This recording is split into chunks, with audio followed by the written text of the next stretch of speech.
Thank you so much, Miss Helene Gayle, for joining us. Do you mind giving us a minute, telling us about who you are and what you do, about your area of expertise? I am Helene Gayle, and I'm the president and CEO of CARE, an international humanitarian organization focused on poverty elimination. And I'm a medical doctor by training, but have focused most of my career on public health and now on poverty reduction and development. Well, thank you so much for joining us here at WISE for dialogues and conversations regarding education. So we should go on to the first question. Do you think access to education is on a progressive path?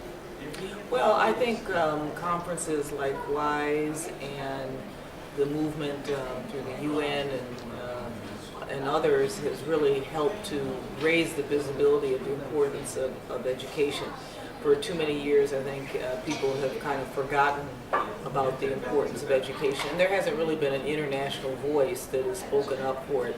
I think in the last few years, we've seen the visibility of the issue of education on the global agenda higher and higher. And so I think that that's very encouraging to see the priority of education becoming much more visible on the global scene.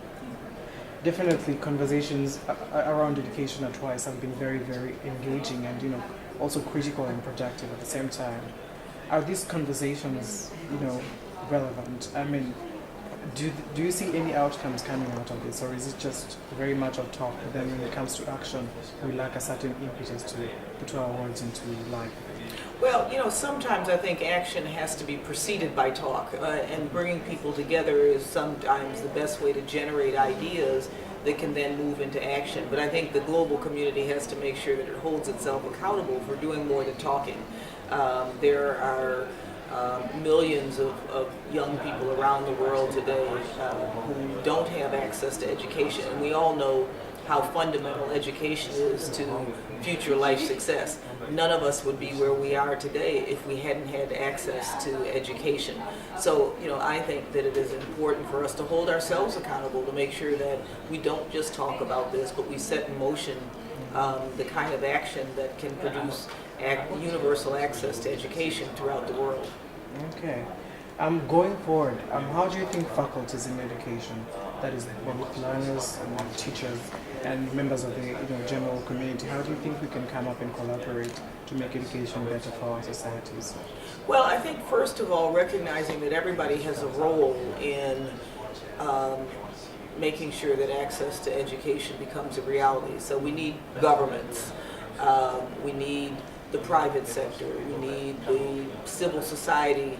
So everybody needs to come together. We need teachers, we need parents, and we need students. So really looking at all of the different stakeholders and making sure that they come together to do their part and play their role so that we really do have this vibrant education sector that I think we're all looking for. Mm-hmm. Being in an international humanitarian organization, what do you think is the important role of collaboration and networking? Well, collaboration and networking is critical. We're a large organization, but clearly no one organization is going to be able to meet the kinds of goals and targets that we've set for ourselves as far as access to education. So partnership is key, collaboration is key, people looking at how they can do their part and all complementing each other. I think that's how we're going to get the job done. Mm-hmm. All right. Thank you so much, Ms. Helene Gayle. It was a pleasure talking to you. My pleasure.